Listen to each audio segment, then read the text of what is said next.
Hey, good morning, everybody. How's everybody doing today? Good. Hey, appreciate you guys taking a little bit of time out of your Saturday to come down to Grassroots. And we got a beautiful day outside today, and the guys worked really hard to put up a super nice rose display right as you come up the steps. So super proud of that. And that's what we're going to talk about today. So we've got the pleasure of having Mr. Paul here with us today. He is our rose expert. Even though he doesn't call himself an expert, he is a rose expert. So we're going to talk all about roses today. And I'm excited because, you know, I love all plants, but roses never have really been my thing until lately started planting a few. So I'm excited to learn about it too. But I'm going to turn it over to Mr. Paul now, and he's going to tell us all about it. Oh, also, we've got some coffee and popcorn over here. So we keep these seminars very impromptu. So if you want to get yourself a snack, help yourself, and have the story, Mr. Paul. Thank you very much. Does this sound like it's going to be about right? Can y'all hear in the back? Is that Sounds good? Thank you all for coming. This is a new nursery to me. I came flying in here one day when I needed fertilizer and super, loaded up 7 bags in my truck, and I took off, and I didn't have my blinders on that day. I didn't look at anything. Today I'm walking around looking and really enjoying this wonderful place. So thank you, Ryan and Grassroots, for giving me a chance to talk about my second favorite subject, roses. My most favorite subject is grandchildren. So I've got things in perspective. Okay? We're going to talk about mainly modern roses, but I want to give you a little overview about roses. Roses belong in the family Rosariaceae. Several of your eyes kind of crossed. What was it? That's in classification. They belong to Rosariaceae. That's a broad spectrum of trees, shrubs, plants that produce fruit, make seeds and produce fruit. So everything in Rosariaceae is going to try to produce seeds and fruit. Now, within Rosariaceae is the genus Rosa, and that's specifically roses, nothing else. But that includes all roses, species roses, the wild type, all these modern roses that we have out here. All of those are Rosa genus. Now, in that broad category, we have what's called sustainable roses and modern roses. This is the part where I really want you to start listening to other stuff. Get that. And sustainable roses are those that you don't have to spray or fertilize or water or do anything to. They will live and bloom and do fine. Now, why don't we have sustainable roses in our gardens? Well, a lot of them just bloom once a year. A lot of them just have a little single bloom like that falls off. A lot of them are not very pretty. And almost none of them can you cut a bloom off of and take to a friend to share. You cut the bloom, and by the time you get to their front door, the bloom is gone. What's going on? That's the sustainable roses. Well, in the scheme of roses, people have always been trying to hybridize and improve roses so that we have some that have long stems, big, beautiful flowers, fragrance. And those are ones that we really like because we can cut them and share with friends. They're beautiful in the house. They're beautiful in the garden. But that comes at a price. They are not sustainable roses. That's the sad part.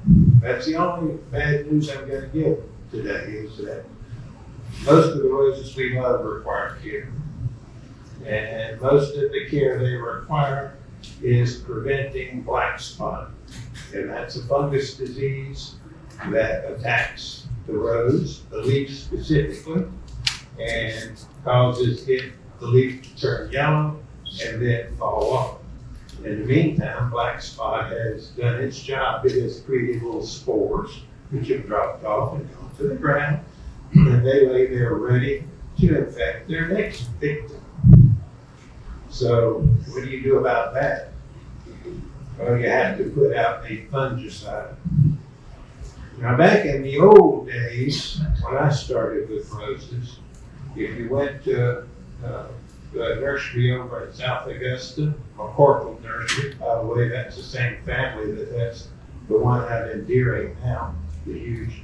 If you went over there and you bought a Mr. Lincoln, and you put it up on the counter, then Mr. Don McCorkle would pick up a bag of this stuff, sit it down and say, don't forget that. No, I don't want that. I just want the rose. No, if you don't spray every week with a fungicide, then those roses are going to be folded. I go, what? So what? Well, remember your high school class that they taught you that plants make their own food. You supply the raw materials, the nitrogen, the phosphorus, the potassium, the calcium, the magnesium. Those materials are brought up into the leaf. Sunlight strikes the leaf, and that chlorophyll molecule produces a carbohydrate that plant needs to grow and thrive. So let's say your leaves all fall up. How is that plant going to supply its own food? Well, you fertilize it, you got nitrogen, but it has to take place in the leaf. So that plant can't eat for a while. Kind of stressful, huh? But the plant, it'll put out more leaves, and it'll try to do well again. It will get black spots again. The leaves will fall off again. And by the third time, which is usually during one growing season, it will be severely weakened, and quite often during the winter, that next winter, if there's much cold stress, it will die. So that's the bad thing about modern roses. The good thing about something sort of in between is called earth-kind roses. Texas A&M had a big study about all kinds of plants that were friendly to the environment. Trees, shrubs, grass, everything so that it required less care, less maintenance, was more hardy, less water. And as part of that study, they did earth-kind roses. So these are shrub roses and wild type roses that rebloom throughout the season and that need less water, less fertilizer, will recover from disease and insects. But they, again, short stems, mostly a yard plant. But there are some, if you are dead set about having sustainable roses that will rebloom and be pretty in your yard, then I would recommend going to earth-kind, look them up. What's the most famous earth-kind rose you can think of right now? Knockouts. Knockouts. They are wonderful. Now, I know some rose snobs that go, I want real rose. I don't want knockouts. Hey, they're real. They're pretty. I love them. We have a fountain with knockouts planted around them. It's beautiful. And the water splashes off that fountain on the leaves. Oh man, that's not supposed to work for modern roses. Knockouts do fine. There are several varieties and colors now. The one we have around our fountain is called Home Run. A little bit different in that it's more blood red. But that's, great. There are plenty of others too that are great. And down here, right along the walkway, there's a whole collection of earth-kind roses planted. If you're not sure kind of how they grow, what size they get, colors, visit that area down there. You'll see. Now, can you cut a bouquet of knockout roses and take to somebody in the hospital? Probably not. First of all, you'll be bleeding. You may need blood transfusion by the time you get there because you're very thorny. And the wounds are not going to last, so it's again more of a landscape plant. So let's talk about what we really want to talk about. These kind of roses. These came out of our garden this morning. It took me 10 minutes. I went around and cut big ones and little ones. Snip, snip, snip. You should be able to do the same thing without any trouble. Do I spray them? Yes. Why don't I use some other products? Because I have about this many roses, and if I use products that we recommend to homeowners, I have to sell my truck. I don't want to sell it. I like them. But these are made for smaller gardens, so we'll talk about those. I remember the product that Mr. McCorkle told me to get was called Manzate, that I had to spray every week. And I sprayed my mother and father's roses with it. It's a contact fungicide. Goes to the leaf and sticks. If it rains that afternoon, you get to spray again tomorrow. If it rains day after tomorrow, you get to spray again 3 times that week, but it keeps them completely free of black spot. You people have it so good. You got products like this that Bayer has come up with that Bayer is amazing to test old chemicals in new ways so that they don't have to register a new product, which is a nightmare. And they tested something called tebuconazole. That's an old fungicide that was used in the cut flower industry, and found that it went up in the plant as a stick and prevented black spot spores from sending their little hyphae in the leaf and setting up shop. So this has tebuconazole in it, so you don't have to worry about black spot when you have this. This also has an insecticide, a systemic insecticide in it. You know, I would have to spray in the old days my Manzate and a spray over the top for insects, and if it rains, I got to spray that too. This goes up into the plant. Amazing. So now, if an insect goes up and chews a leaf, this has a poison in it that will kill the insect. So, and you go, well, what else does it have? Fertilizer. That's a good fertilizer. So what are we talking? We go out every 6 weeks and put this out, and we don't have disease problems, and we don't have insect problems, and the plant grows pretty well. I mean, this is a secret that we need to spread around. People can have beautiful roses in their yard if they will use this product. What if you get black spot? For some reason, you went to Paris, in July.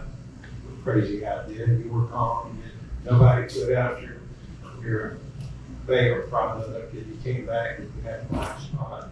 Is all lost? No, just put it out. Yeah, just go up in there and take off. You're fine. You may lose some foliage, you may lose some growth, but it comes right back and it's good. No problem. Now, what if you don't want to use this product? First of all, I would check with my psychologist to see why. Is there something about self-abuse that you like? I would get that treated. If you don't want to use it, you can do all of this yourself. You can spray a fungicide or apply. You can spray or apply the insecticide, but you don't have to do that. This is the deal. Let's see. That's kind of. I want to pass these around. These are sold as miniature roses. Same as this, just small scale down version. You can just look at them. I don't know if they smell because my smeller doesn't work. They may be fragrant, I don't know. We can pass these around too. It's a little heavier. I don't know if it's worth it. This is one of the ones right here, Austin Rose, that they're selling out here now called Scepter Mile. Don't you love the names of them? The poet's wife, Scepter Mile. I'm going to pass this around because it smells so unique. And many of the Austin roses, don't let it stick you, but just smell it. It's kind of a spicy fragrance, a little cinnamon-ish, a little clove-ish, a little something-ish. Yeah. And the fragrance is a wonderful, unique and wonderful. This is the joy. Look at this you can do with roses that you grow. And you can do this. It's possible. What about watering? We just mentioned watering. You really need to set up a watering system.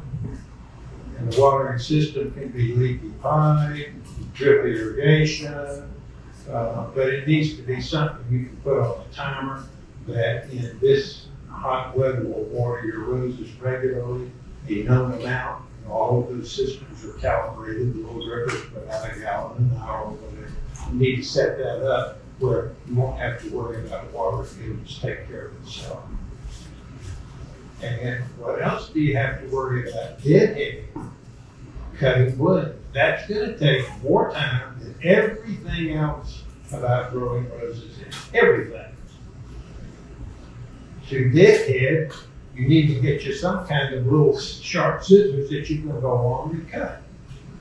Cut real fast. You don't really, for deadheading blooms, you don't really need big boys like this. This is more for pruning. You need these little snippers like this. And you're supposed to cut, if you read the manuals, you're supposed to cut 1/4 of an inch above a 5-leaflet leaf when you get a bloom. No, don't do that. Just cut them. If you want a stem this long for your arrangement, cut it. I don't even look down there. I grab the bloom, cut. That's how all of these were cut. I have no idea where I cut them. I may have cut right through a flat one. I don't know. It doesn't matter. And that's going to take more time than anything else. Cutting the deadheads off. Where do you cut the deadheads off? Wherever you want. You can even just snap the bloom off. And let the plant decide where it's going to put up a new shoot, and then cut right those in if you want to. Don't make it hard, it's not hard. But there is one time of the year when you have severe pruning that needs to be done. Or not. What did he say? Did he say we don't have to prune? I think he may be losing it. No, you don't have to. There's businesses you can go to, old churches, old houses, and they will have several roses that are like maybe this big, and they'll have blooms on them in the spring, and they'll be little stems this long, and they'll be full of dead wood. Now, that rose obviously wasn't pruned, and so its usable blooms are greatly decreased. It's out of bounds. So those are the reasons you need the pruning good, is to stimulate that nice new growth that you want, to get rid of dead wood so that the plant in general stays healthy and vigorous, and to keep it in its space. If you've got a great big climber going all over the place, you need to prune that back to keep it in balance. This is where you use bypass pruners like this to cut once a year. I don't know if there's going to be a handout that shows some pruning diagrams on it. Okay, and it'll show you how to do it. But in general, you want to prune so that your bush in about middle of February, so that your prune is up, bloom, your bush is open in the middle. It has sort of canes like this coming up, 4 or 5 good canes, and then you cut it back this high. And this gentleman might say that's too tall, cut them lower. I say, okay, what about that? And this person might say that's too far down, I'm not bending down that far, cut them. Great, doesn't matter, it's not critical. And yet it's the thing that we get more calls about. I pruned my rose this year and I'm pretty sure I killed it. Well, no, you haven't. Roses are hardy, okay, and they're vigorous. Now, they do their very best when they're pruned with great precision, but nobody, people would do that. You're busy, you got other stuff to do. Just reduce the height by about 1/3, open the middle up, get it free of dead, diseased wood, go for it. So I don't know how it really can be any easier. You may need some help getting, like mine here, getting a watering system set up that works for you. But beyond that, if you use this product and you have good full sun all day, you have good air circulation, and you have a well-drained soil, then this and those roses will be fine. That's really all you need. I wish I could make it more complicated, where I could be more of a legend telling you, now here's the 50 things you have to do, and I'm one of the few people that know it. But I don't have that. This is real easy, it's a lot of fun now. So that's pruning, watering, warm weather care, layer protection. Do we need to layer protect in this area? No. Isn't that wonderful? Up there in Michigan, they're covering with dirt, they're laying down their tree roses. And we don't have to do that. We have a long growing season, And the only problem we have is it's also a long season for insects and disease to get on our plants. But this will take care of it. Does anybody have any other or any questions for us? Yes, ma'am. Yeah, probably things in the Bible. Will that be used at a public library? I'm not sure about that, Ryan. She asked if you could use this product on other plants. You can. Would you want to? I'm not sure. I have, the chemical doesn't know if it's a rose or I've used it on hydrangeas with good success too. You wouldn't want to use it on edibles? No, not on edibles because it's systemic. Yeah. Yes, sir. So you were talking about when black leaves fall off, get on the ground, and start reproducing dead, basically. You spray that blue stuff on the ground around it as well? Well, this comes in 3 forms. I should have said that from the beginning. It comes in a form of granular material that you sprinkle on the surface of the ground and water it in. And I'm going to violate a federal law here because you never apply a product in any way but what is mentioned on the label. So if I do go to federal prison, would you write me, please? That would be wonderful. This says use it every 6 weeks. If I had breakthrough, people I know about that use it have breakthrough. Do you go 6 weeks? 6 weeks is pushing it, 4 weeks is better.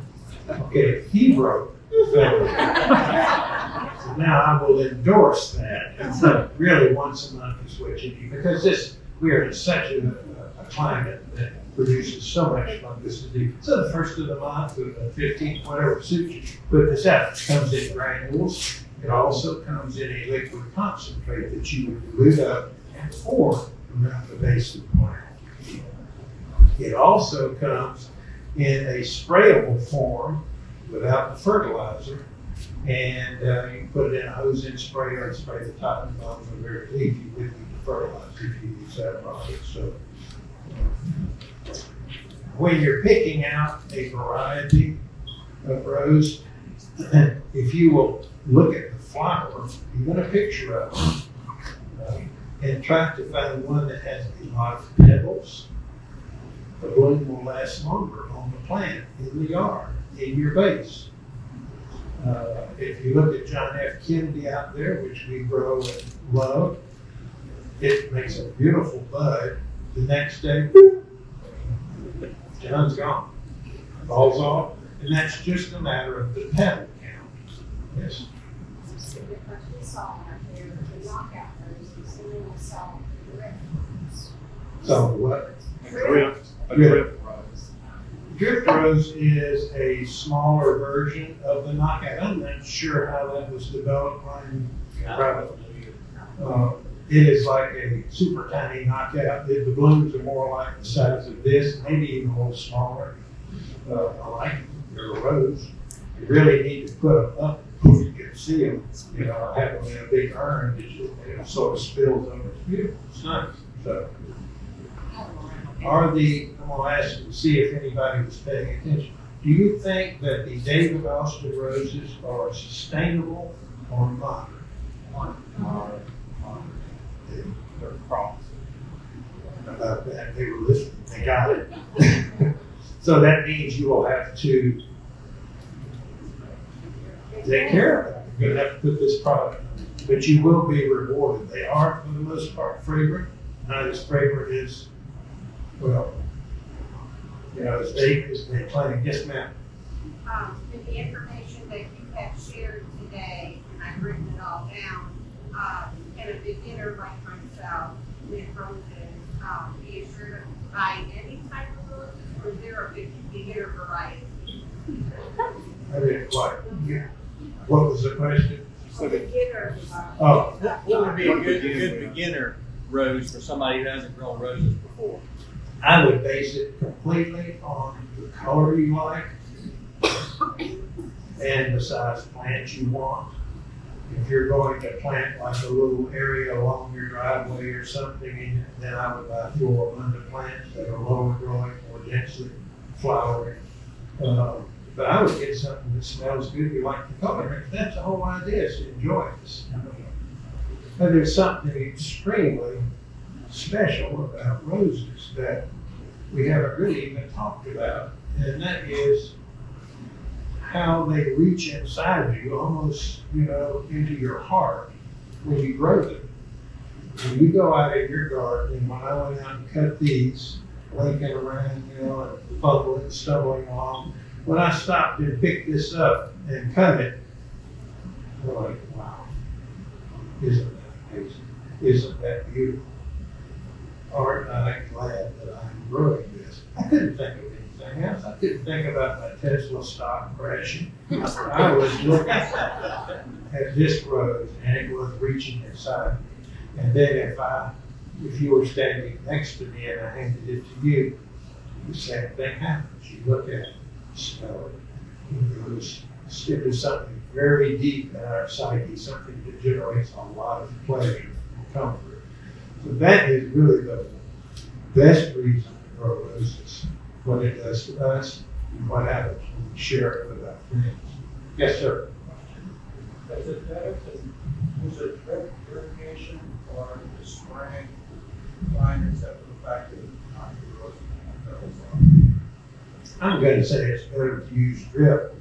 For one thing, it's more economical, and it is controlled. The drippers are calibrated so that you know what you're putting down on each bush. The hybrid tea, and that's the big boys with the single ones, 1 per stem like these, will pull about 2 or 3 gallons of water out of the soil up into the plant on an extremely hot summer day. So it'd be nice if you had a system where you knew you replaced 2 or 3 gallons of water in a controlled way. Watering overhead is not going to generate more black spot if you don't have a good black spot program yet. But if you have this, it's not going to be significantly different. It is refreshing to the plant. You can just see the plant just, thank you. It does damage the blooms to some degree. So I tend to want to go with a drip or a controlled soaker hose or something like that. Water daily, I would. But you can kind of look at the plant and tell. It depends on your soil. I would pick lines, frame on that kind of stuff. How heavy your soil is, how much moisture it retains. Is it clay? Is it sand? But you can kind of look at the. That's the most for repairs. You can kind of look at the plant and can you grow roses in pots? That's a question for you, Ryan. Do you think you can? I think so, yes, sir. Do you think he's right? This gentleman has video evidence. Well, we have about 100 in pots. They seem happy. We have several hundred in the ground. They're happy. I don't really see much difference. They will grow any way you want to grow them, as long as you meet those qualifications of keeping the disease off, keeping them adequately watered and fed. They are just not picky. You need big pots. If I have a full-size plant like this, I like to have it in a 15 or 20 gallon pot. That's the kind you put it in one place. You don't move that unless you have wheels on it. One of those. And I will say about if you're using this product in a pot, I recommend reducing it by about 25%. You're not going to lose any through leaching. So you don't really need that full fertilizer. Do you reduce it when you use it in pots? Yeah. Okay. If you telephone there and say, can I use this in a pot? Absolutely not, sir. That boy's all your warranties up. No. I don't know why they're so sensitive about that, because you can, and they could sell more. I don't get that. What have I left out? Yes, ma'am. Do deer like roses? Oh my goodness. No, I would say deer don't like them. I would say they love them. Especially drip. Especially what? Drip. Good. They don't like the polish, they like the blues. Especially Yeah, the ones they usually will go through and delete the buds and blooms. And this is from personal experience, I can tell about deer. They usually will eat the buds and blooms. Then they'll come back in a day or two, after they've digested that, and then they'll go for the leaves. And then you will be left with, literally, we have had bushes this tall that were naked. They just had the stems. They were naked, and they would eat the blooms right back to, I don't know if you can see this or not. This little thing right here is called the auricle. And so they would eat right, jump, right to there. So you will have a stem with auricles on it only. And that's, of course, where they're getting close to the thorns, which is why I think it's stopped. And so you will have a rose auricle bush, which is a strange looking thing. It has no blooms, and that's just like black spot. They eat the leaves off. It's very damaging to the bush and to your mental health. It's like, wow, deep depression. So if you have deer, you don't need to prune at all? They'll do it for you? Yeah, they'll over-prune. We have folks, a lot of folks are living in areas that have an HOA, and which will not let them put up a fence of any kind. And so it's almost impossible to grow roses if you can't put up a fence. People say, "Oh, my dog keeps them out." Well, but not all dogs do that. Some bark and run around the deer aren't afraid of them. Some people say, "Well, I have this water thing that comes on it, and it sees them during the night." Well, they're not smart, but they're not dumb. They get it after a while, but that's not going to hurt them. So you really need a fence that's so high they can't jump over it. That's pretty high. Or you need an electric fence. And a lot of the homeowners associations won't let you have them. Those are good though. One strand about 30 or 31 inches around your rose garden. Don't block their source to water that they normally go. Don't block their source to food and bedding. Just block off your little rose patch. And they will not cross that. And the unfortunate thing is, I said they weren't smart, but they weren't dumb. They don't teach their offspring that is an electric fence. "Here, honey, come on, that's an electric fence, don't touch that." They don't do that. So every deer that comes in, that's raised, has to learn that lesson over and over and over. So you've got to have a good fence. It's got to be hot all the time. You've got to keep vines and things off of it. That will work like roses.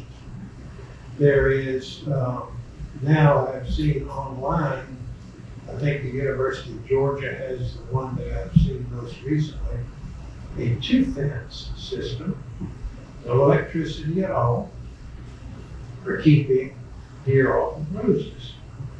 You have two strands. One is, I think the outer strand may be the highest of anything, monofilament line, wire, whatever, it doesn't matter about this side. And then a certain precise distance in, you have another strand that's a little bit lower, or it may be higher, I can't remember. But you have basically two fences. They have to be an exact amount apart. And the deer come up.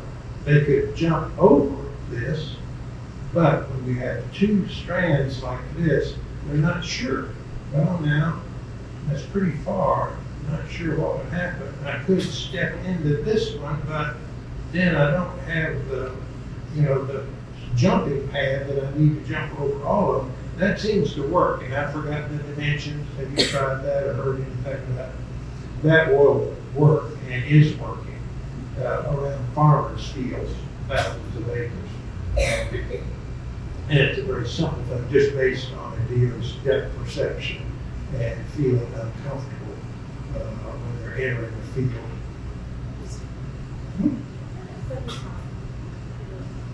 What kind of sunlight? I like 8 hours of sun a day. If you got more, that's better. 6 is kind of the minimum. You begin to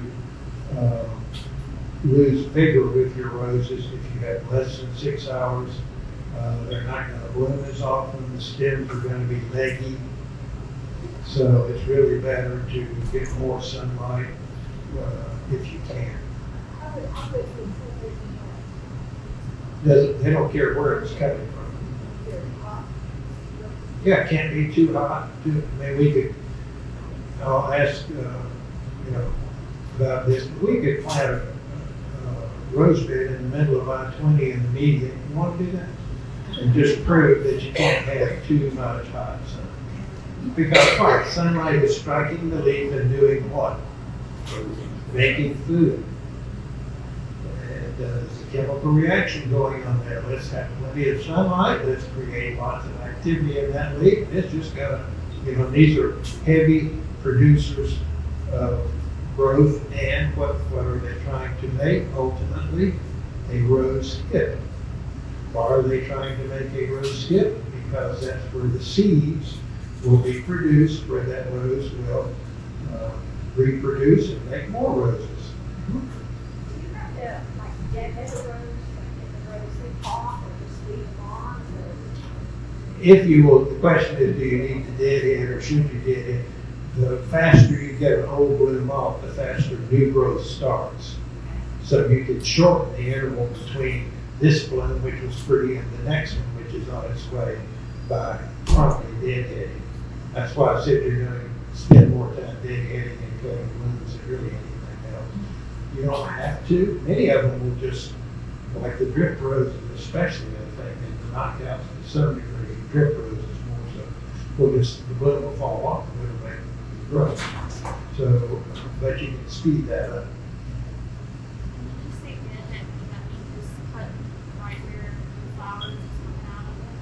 Yeah, this lady's asking, where do you deadhead a bloom?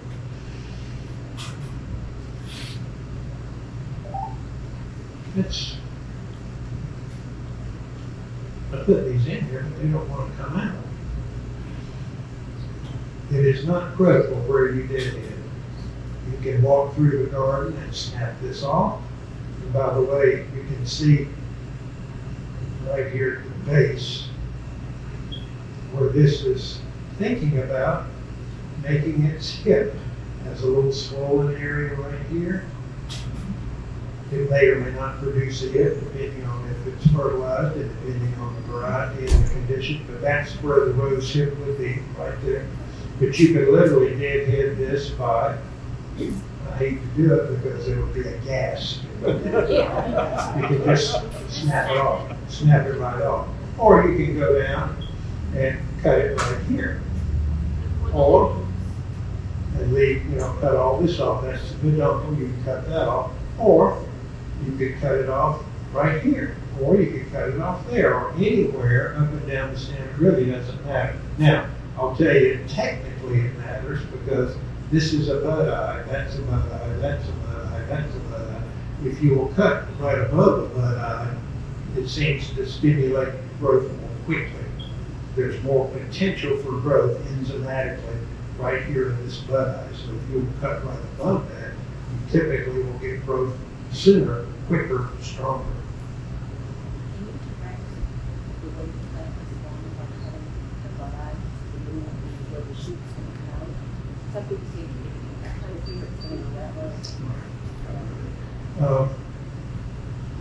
Well, the handout that you'll get, it shows that when you're doing your severe winter pruning, it is really better to pick bud eyes, as those little areas that are going to produce new growth that are facing outward.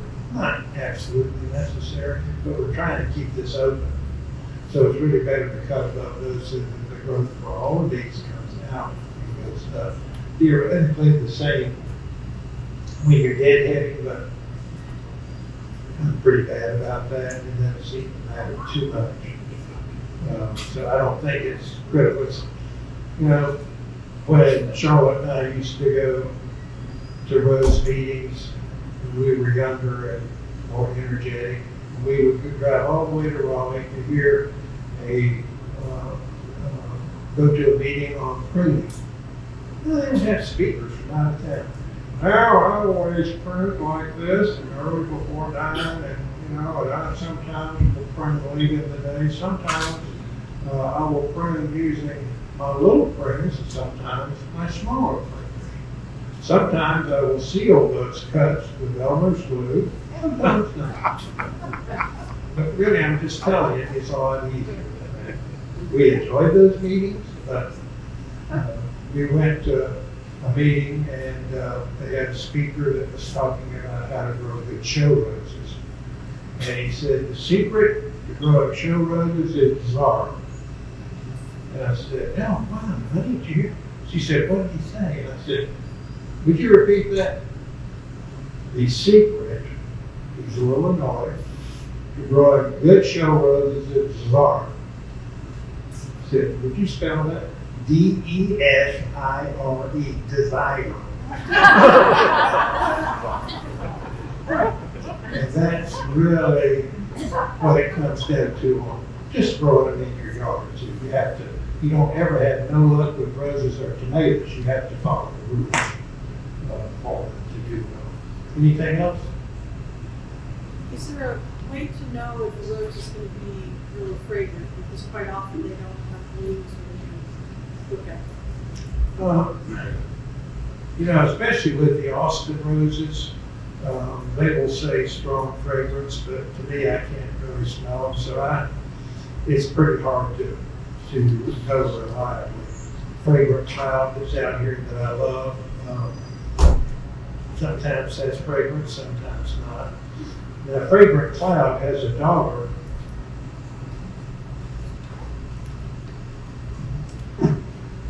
Dolly Parton, that is more fragrant than its mama. It's almost overpowering. Maybe that's sort of what Dolly's perfume smells like, I don't know. But reliably, no. Even out here, walking around, I can't really tell. But I think in general, if it says strong fragrance on the description, you're okay.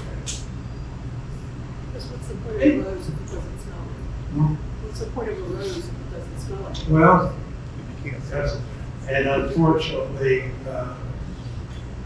we're returning to fragrance now in the rose breeding program. But back in the 60s and 70s, the rose breeding program was about color, and about color that changed as the sunlight struck the bloom. And then in the 80s, more of the same. Now it's beginning to come back to fragrance as a consideration when the hybridizer makes a new rose. And the hybridizers now also, thankfully, finally considering disease when they're developing new roses. So if they have 100 seedlings out there and 50 of them seem to be getting disease, they will remove those from their program completely. That wasn't true years ago. So we're coming back around to fragrance and hardiness and disease resistance, but it's taking a while.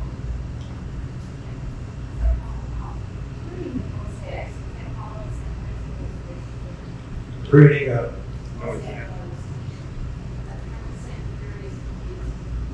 And she's asking about pruning noisettes, and that is a type of rose that the first one was developed in Charleston, makes a large blooming shrub. And I think the only difference, you want to do take out dead and diseased wood, of course. But if you have the space it's in, let it make its nice, pretty form that it does.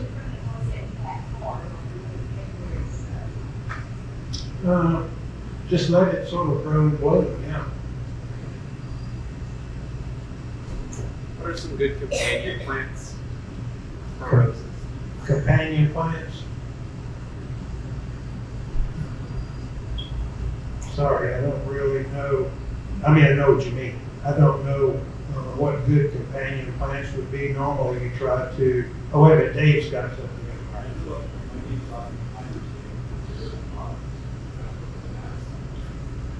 Oh, wow. Okay, Dave was saying that sometimes the climbers are quite often will be bare down low, the flower, and then he plants clematis and lets that grow up around. It's an excellent idea.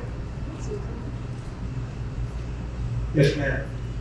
I just planted some of the roses, and I had that product, that Mayor product, but it said not to use it for like the first 3 months. Is that really true? Should I wait? I'm gonna let Dave answer that, and then I will underscore his answer. No, that is not true. Thank you, Dave. Once again, that is not true. I don't think any of these have been treated with a product that would prevent black spot. Is that correct? So what I would do is when you buy them and take them home, I would treat them today. And how do you treat them? What the package says to do. If it's a cup or whatever it is, put it around it. You may get some black spots because it takes about 10 days to 2 weeks to really get up into the plant, into the leaf. And so you may have a little susceptibility now, but you just keep putting this out once a month and they will recover and go forward and be fine. But I would begin immediately, and next year, I would, when the leaves first appear, mid-March or something like that, would be the first time I put the product out. Then you will have a good season with no problems at all. I have a 10-year-old puppy who loves to get into my flowers. If I use this product, is that something I need to be very careful with, or? I probably would not use the granular. I probably would use the liquid concentrate. And you could even like pull your mulch back, put it on, put your mulch back there, and I don't think you have any problem at all. We did that with that pump. Did you? And I got to buy that line. I can see the old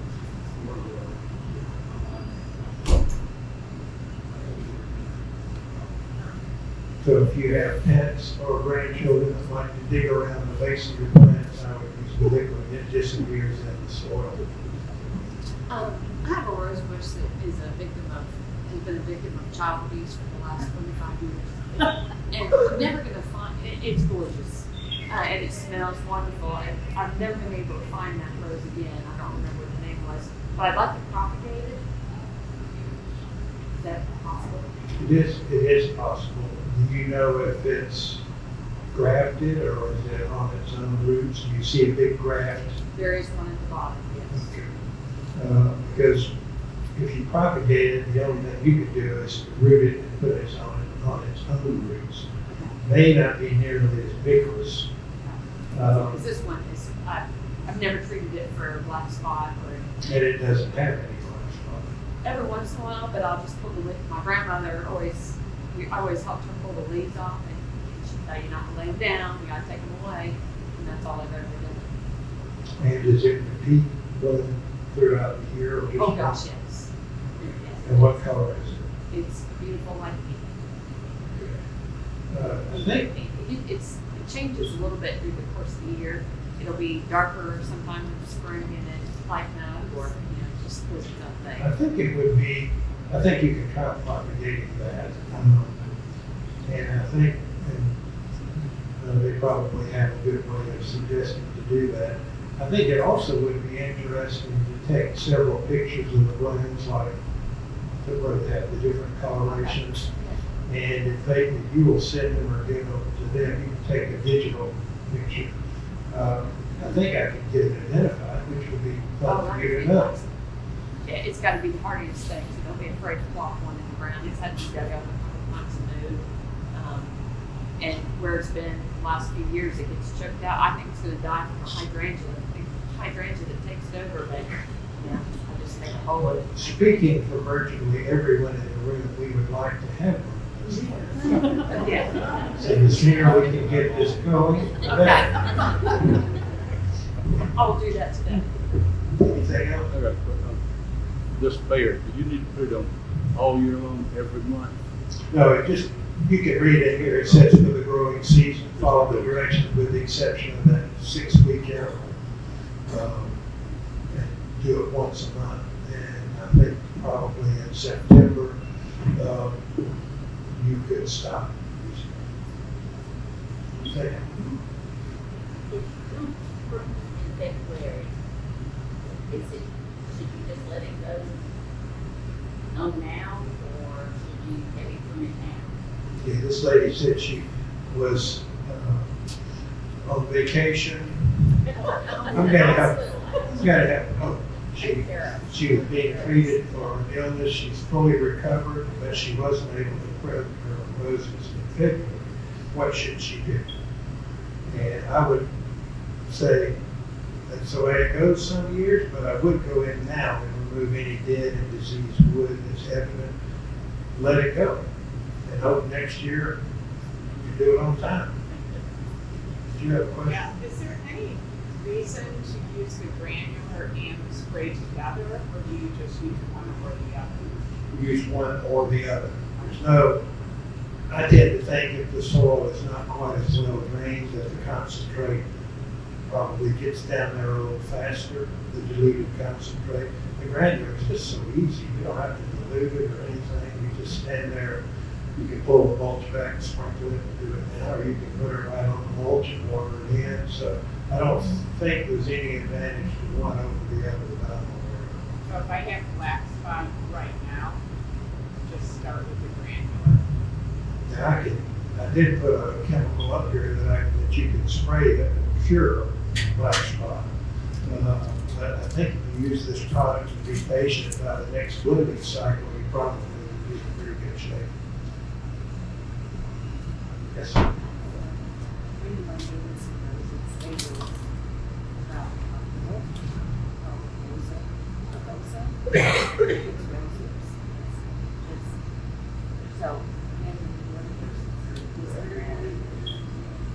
Well, this lady has a Rosa rugosa rose, which is, by the way, a sustainable rose. You don't have to do anything to that. It does make beautiful hips every year.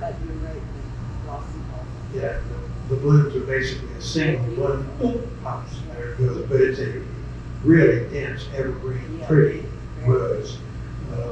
But that's a sustainable rose, so you don't really have to fertilize it or put this on or anything. It will be fine.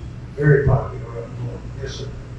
My property's all red clay. What is soil preparation I should do before I plant? What I would recommend, you folks can help out better here, but what I recommend on hard clay like that, I assume it's not well drained, if it's like most of the red clays around. You dig 6 inches, fill it with water, wait an hour, and you dig 6 more inches. So I would recommend in that area a swimming pool, small pond. What most people do with success is to put down some sort of soil amendment like compost. You recommend to put rain? I bought some Miracle Grow organic in Costco. It's terrible. It's sterile. I would let him, but Yeah, we sell a bag product called Land and Seed, and it's a Spoma product, which I love all their products, but it's really a chunky compost mix, and I always blend that in when I have heavy clay. It does great as far as improving drainage and just adding organic material to the soil. But yeah, Land and Seed, we sell it in the bags. What size bags? We'll have to take a look at it a little bit. I forget how many cubic feet, probably 2, something like that. You mentioned mulch.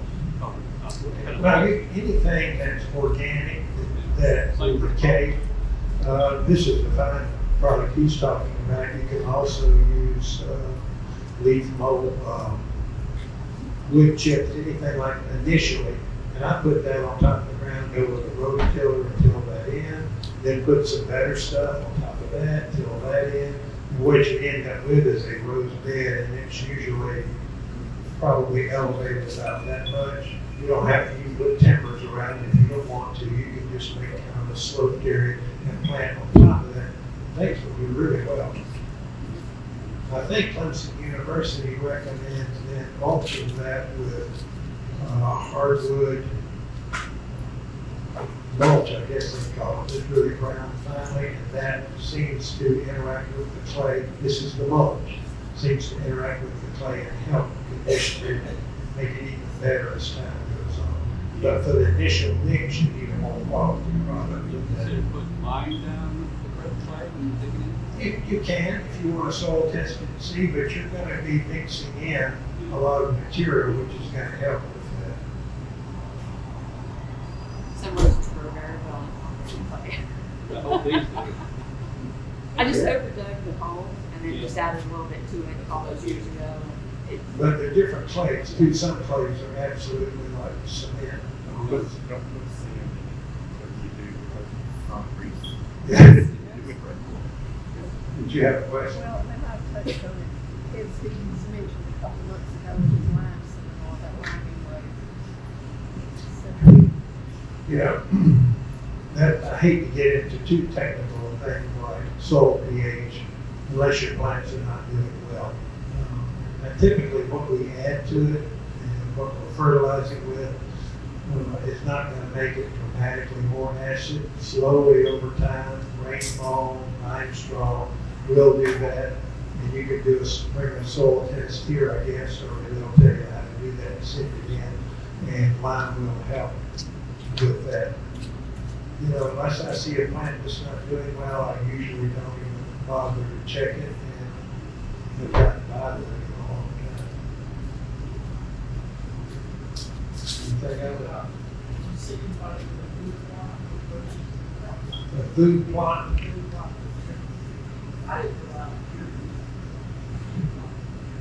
So you want to attract deer with a rose food plot? That would definitely work. No, just throw corn under the roses. It's fairly expensive, but they would come. Maybe it didn't. Okay, anything else? Oh, today the rose, yes ma'am. yeah, I have, last year, I never really think about roses. So last year, I bought 2 David Austin pocket roses. They, first year, this year, they've been back, but they're just growing so fast. Just keep on trimming it back and it's running out of. We have to keep it in bounds, and you have it on an arbor. Yeah, Yeah. well, it's like on I guess they call it big fence and cow fence.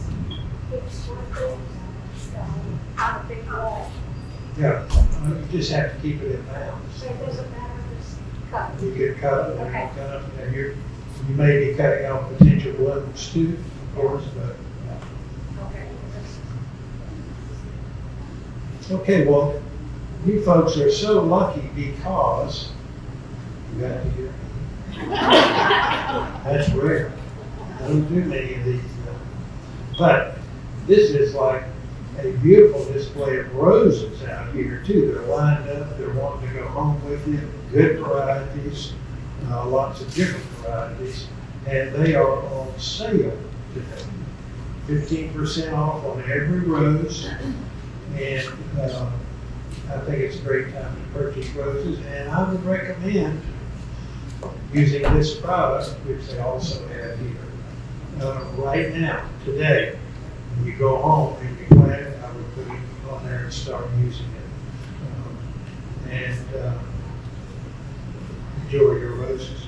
Anything? Well, I was gonna, Dave just mentioned too, that, you know, you can find a similar product at Lowe's and Home Depot. It's cheaper, reason being it only has 2 products and it doesn't have the fungicide. So just keep that in mind if you see a similarly colored bottle at Lowe's. This says all in one. That's the key. Yeah, and it's super easy to use. I use it on all my roses. Pour a cap full on there and you're good to go. I appreciate it very much, Mr. Paul. That was a great presentation. Thanks for your time. And we appreciate you guys coming too. And y'all just make yourselves at home. Check out all the roses out there on the front porch. Walk yourself down into the nursery. Then we've got a Japanese garden. You know, as you pass through the nursery, if you hadn't seen that, check that out. Thank you guys so much. Appreciate it, Mr. Paul.